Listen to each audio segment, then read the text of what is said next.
আমি পিজি হাসপাতালে আছি, আপনারা অবগত আছেন। আমাকে দুইটা লোক আইসা মনের ইচ্ছা মতো আমার পেটে এমন চাপা চাপছে ভাই, আমার শান্তি লাগে না, আমি শুইতে পারি না, আমি টয়লেটে গিয়ে শান্তি পাই না।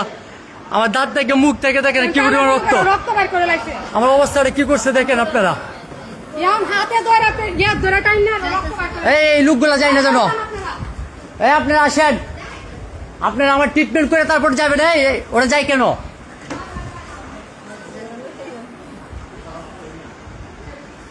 আপনারা পিজি হাসপাতালে আগন্তভুক্ত যারা আছেন সবাই 2 মিনিটের ভিতরে সবাই ভিতরে আসেন। 5 তলা আসেন, ব্লক সিতে 5 তলা আসেন। চিনি না তো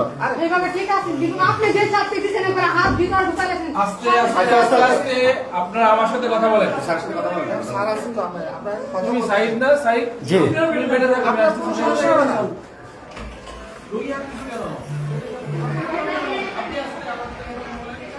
আপনার আশেপাশে পিজি হাসপাতালের আশেপাশে যারা আছেন তারা 2 মিনিটের ভিতরে ব্লক সি, 2 মিনিটের ভিতরে ব্লক সি আপনারা 5 তলায় আসেন, লিফটের 4-5 তলায় আসেন। আমাকে পানি দাও।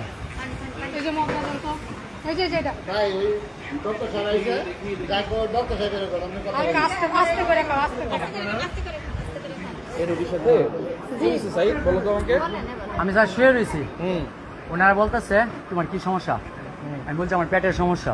আচ্ছা, তুমি স্যার আমাকে এমন যাতা যাচ্ছে স্যার, আমি নাজমুল হাসানকে দেখাইছি, শাহিন স্যার আমাকে দেখছে, এবং কি বাংলাদেশের সবচেয়ে বিখ্যাত ডাক্তার যারা আছে সবাই আমাকে দেখছে, কিন্তু আমার আপা এমন যাতা যাচ্ছে আমার, আমি টয়লেটে গিয়েও শান্তি পাইনি, কোথাও শান্তি পাইনি। অস্থিরতা, হ্যাঁ প্রায় 10 মিনিট হবে। 10 মিনিট আগে? জি ঠিক আছে। আপনারা সবাই তো চিল্লাপাল্লা করা যাবে না। এই যে আপনি রোগীর সাথে সকালে যে ছিল সে কোথায়? তুমি এখানে বসেছিলা না অন্য কেউ? আমার বোন নিচে গেছিল, আরে আসছিল, আরেকজন ছিল। সকালে যখন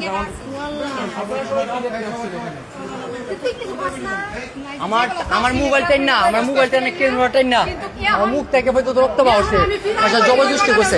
আমি একজন রুগী, আমাকে টাচ করে কিভাবে? আমি একজন রুগী, আমাকে টাচ করে কিভাবে? আচ্ছা, এখন আপনি আমার কথা বলছেন না? আমার ওয়াইফের শরীরে হাত তুলছে। স্যার বলুক। এখন আপনি এত সিনকেট করতেছেন না, আমার কথা বলতে দেন, আমি আসছি তো। এই ডিপার্টমেন্টে ডাক্তার আমি, ও আমার ইউনিটে ভর্তি, আমার চেয়ে তো কেউ বেশি জানেন। তাহলে আপনি এখন অফ থাকেন না, আমি আসছি তো। আমার সামনে চিল্লাপাল্লা করতেছেন, বুঝতে দেন আমাকে। এখন তোমার কষ্ট করতে সেটা বলো। এখন আপনার লোক কামান আমাকে দেখুন, এখন আমি দেখবো রোগী দেখছি না। লোক কামান এই লোক কামান, প্লিজ লোক কামান, আপনারা লোক কামান। আপনার এই রোগীর সম্পর্কে আমরা খুব ভালো মতোই দেখতেছি, আমার জানা আছে, আপনারা বাইরে থাকেন, যান।